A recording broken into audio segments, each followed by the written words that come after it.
everyone, and welcome to Vlogmas Day 9. Today I'm making a Christmas shaker card using my Merry Christmas stamp from Simon Says Stamp, my scalloped circle dies, which I believe are from Sizzix, and my pines and holly die set from Newton's Nook. So let's get started. I'm bringing out my Cuttlebug and I'm going to be doing some die cutting. I've previously used the two largest scallop circle dies to cut out borders. I like to cut lots of borders out at once so that in times like this I can just grab a few really quick. It ends up saving a lot of time. I'm now taking those same largest dies to cut out a border out of glitter paper. I've kept the dies taped together from when I cut all the borders, so now I have a glitter paper border that lines up perfectly.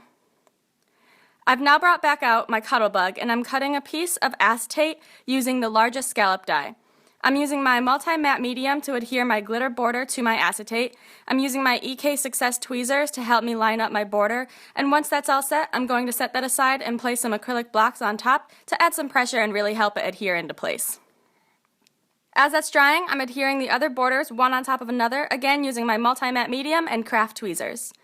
This actually doesn't take much time, and I think it's worth it because you could use fun foam to get the dimension, but that can be flimsy and warp, making it harder to line up the borders. Doing it this way might seem to take a bit longer, but you get a much sturdier border and it's very easy lining up the paper die cuts. Not to mention, I've had some issues with shaker cards using the fun foam. I don't think the adhesive sticks well to the foam, and if there's gaps in the adhesive, it can cause the shaker bits to sneak out, which is a mess and no fun. Anyways, I'm adhering 10 of the borders together, and once those are all set, I'm placing my gold border and acetate piece on top. And here you can see the nice dimension that you get, and then I'm going to place it back under the acrylic blocks to dry. I'm now cutting the bow, berries, pine cones, and pines from the pines and holly die set. Once everything is cut, I'm using distress inks to give the die cuts a bit of shading. For the yellow bow, I'm using spiced marmalade. For the pine cones, I'm using gathered twigs. For the pines, I'm using pine needles, and for the berries, I'm using aged mahogany. And here's what they look like all done. I ended up not using the holly leaves, but it's always nice to have for future projects. I'm now stamping on my sentiment, and ideally I should have done this before adhering it onto all the white borders, but since I forgot, I'm placing an acrylic block under my acetate, and I'm using opaque white StazOn ink to ink up my sentiment. When stamping on acetate, you have to use StazOn or another similar ink, otherwise it won't stay on and it'll smudge off. I'm being sure to ink up my sentiment really well. I would normally stamp this using my Misty stamping tool, but I wasn't sure how well it would work with the acrylic block under my acetate. So I'm using my large acrylic block to stamp on that, and I'm really pressing down firmly to get a really good impression. This will be sticky, so carefully remove the acetate from the stamp, and here's that beautiful sentiment. After stamping with StazOn, you're going to want to clean off your stamp right away. I'm first using a baby wipe, but the best thing to do is run it under some water with a little bit of soap. You do have to scrub a bit, but you really want to get that StazOn ink off to keep your stamps in nice good condition. I'm now using my multi-matte medium to adhere the elements onto my border. You could skip using the elements and just use the border to create a simple and elegant shaker card, but I really like the little pines and berries to give it a more warm and festive feel.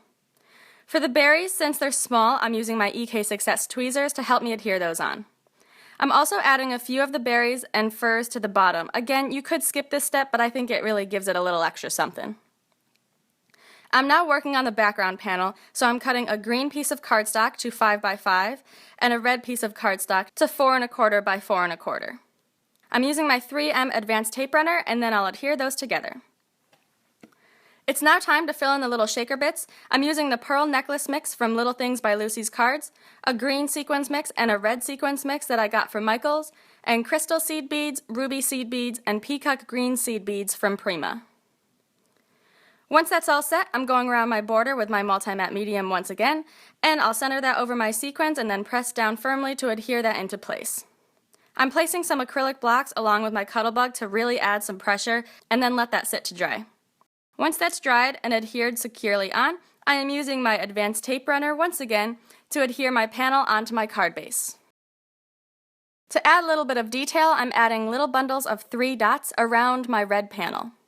And of course, to finish things off, I'm going around and adding clear Wink of Stella to the little die cut elements. Once that's all set, this card is finished. I think it's one of my most favorite cards that I've ever made. I really love this one. I hope you guys enjoyed Vlogmas Day 9. If you missed any of the previous videos, head over to my channel or I will have links at the end of the video. Don't forget to come back tomorrow for more festive crafting, and don't forget to subscribe so that you're notified when new videos go up. Thanks so much for joining me today. I hope you have a wonderful holiday season, and I will see you guys next time. Bye!